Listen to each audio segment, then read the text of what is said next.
উহুদের ময়দানে আল্লাহ রাসূল সাল্লাল্লাহু আলাইহি ওয়াসাল্লাম 1700 জন সাহাবীদেরকে নিয়ে পরীক্ষা খনন করতেছেন। আল্লাহ রাসূল সাল্লাল্লাহু আলাইহি ওয়াসাল্লাম তার জীবন দশায় কিছু বড় বড় কষ্ট করেছেন।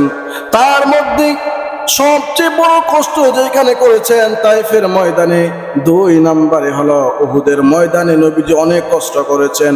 যে উহুদের ময়দানের মধ্যে আল্লাহ রাসূল সাল্লাল্লাহু আলাইহি ওয়াসাল্লামের মাথার মধ্যে লোহার হেলমেট ভেঙে প্রবেশ করেছিল। 3 নম্বরে যে জায়গাটির মধ্যে আল্লাহ রাসূল সাল্লাল্লাহু আলাইহি ওয়াসাল্লাম সবচেয়ে বেশি কষ্ট করেছেন সেটি হলো পরীক্ষা খননের সময়। নবীজি অনেক কষ্ট করেছেন এই আহজাবের যুদ্ধের মধ্যে। যখন পরীক্ষা খনন গ্রহণ করে এই সময় বড় বড় পাথর গুলো আল্লাহ রাসূল সাল্লাল্লাহু আলাইহি ওয়াসাল্লাম কাঁধের মধ্যে নিয়েছেন। আমার ভাইরা, আমার বন্ধুরা, নবীজি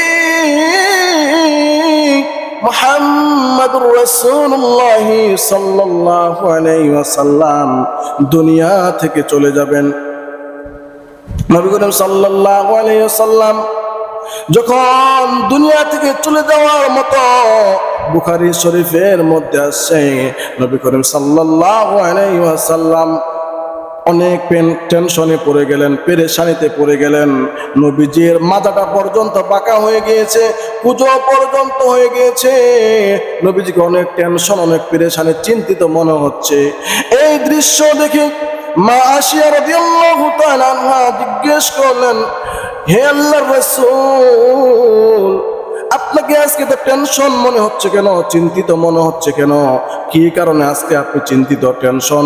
আপনাকে আজকে বাঁকা মনে হচ্ছে, কুঁজো মনে হচ্ছে, কারণটা কি?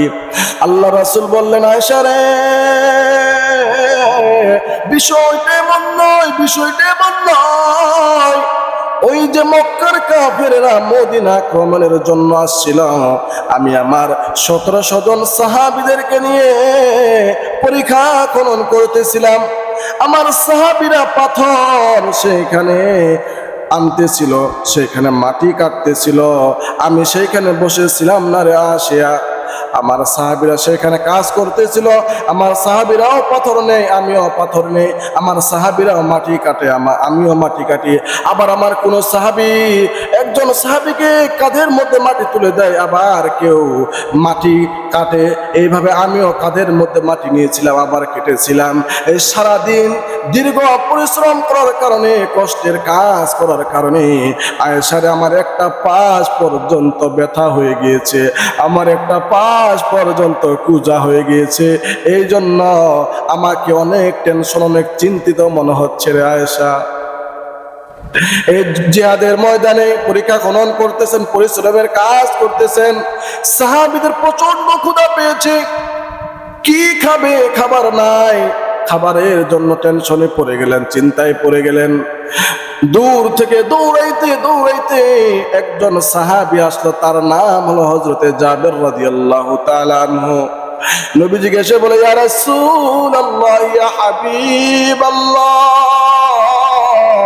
ওগো রাসূল, আমার স্ত্রী আপনাদের 5-7 জনকে দাওয়াত করেছে, আজকে দুপুর বেলায় আপনারা আমাদের বাসায় খাবেন। 5-7 জন, মাংস, ছাগলের মাংস এবং রুটির ব্যবস্থা করা হয়েছে, তো 5-7 জন আসবেন, আপনাদেরকে দাওয়াত। এই কথা শোনার পরে নবীজি 1700 জন সাহাবীদেরকে উদ্দেশ্য করে বললেন, সাহাবীরা রে, তোমাদের জন্য একটি সুখবর, তোমাদের জন্য একটি সুসংবাদ। ইয়া রাসূলুল্লাহ, কি সুসংবাদ? নবীজি বলল, সাহাবীরা অনেক ক্ষুধা পেয়েছিলে, আজকে দুপুর বেলায় তোমাদের সকলের দাওয়াত জাবেরের বাড়িতে। জোরে জোরে কন্যা সুবহানাল্লাহ। এই কথা শোনার পরে জাবের রাদিয়াল্লাহু তাআলা টেনশনে পড়ে গেলেন, পেরেশানিতে পড়ে গেলেন। আরে 5-7 জনের খাবার কেমনে 1700 জন সাহাবীদেরকে বন্টন করব? জাবের রাদিয়াল্লাহু তাআলা দৌড়াইতে দৌড়াইতে বাড়ির দিকে চলে গেলেন। যাওয়ার পর স্ত্রীকে বলছে, প্রাণের স্ত্রী, 5-7 জনের খাবার নবীজি সমস্ত সাহাবীদেরকে দাওয়াত দিয়েছে। 1700 জন সাহাবীকে কিভাবে বন্টন করবা? বলতেছে আল্লাহ রাসূল যেহেতু দাওয়াত দিয়েছে এখানে কল্যাণ আছে, তোমার টেনশনের কোনো কারণ নাই। আল্লাহ রাসূল যখন সাহাবীদেরকে নিয়ে আমাদের বাড়ির মধ্যে আগমন করবে, তুমি গোশত এবং রুটি নবীজির সামনে উপস্থিত করবা। সমস্ত সাহাবীরা এবং নবীজি জাবের রাদিয়াল্লাহু তাআলা আনহুর বাড়ির মধ্যে গেলেন। যাওয়ার পরে বললেন সাহাবীরা তোমরা সকলে সারিবদ্ধ হয়ে তোমরা বসে যাও। বসলো। আর জাবের রাদিয়াল্লাহু তাআলা আনহু ওই গোশত এবং রুটিগুলো নবী করিম সাল্লাল্লাহু আলাইহি ওয়াসাল্লামের সামনে উপস্থিত করলো। আর নবীজি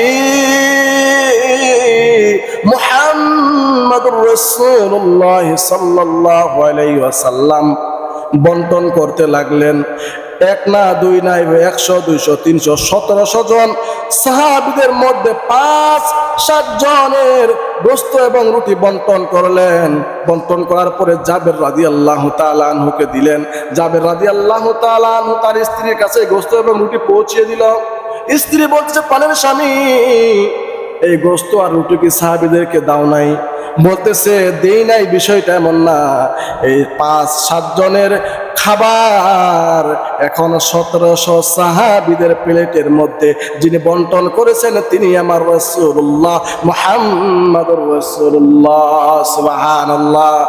এই হলো আমার নবী, এই হলো আমার নবী, এই হলো আমার রাসূল।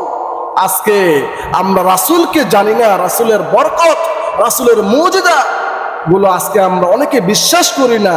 আর আমরা বলি নবীজি আমাদের মতোই মানুষ, নবীজি আমাদের মতোই সাধারণ মানুষ।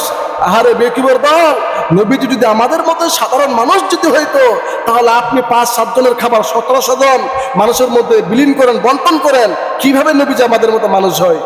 আল্লাহ রাব্বুল আলামিন আমাদের সকলকেই আল্লাহ রাসূল সাল্লাল্লাহু আলাইহি ওয়াসাল্লামের জীবনী এবং সাহাবীদের জীবনী অনুকরণ করে দুনিয়া থেকে বিদায় নেওয়ার তৌফিক দান করুক। ওয়া মা তৌফিক ইল্লা বিল্লাহ। আসসালামু আলাইকুম ওয়া রাহমাতুল্লাহি ওয়া বারাকাতুহু।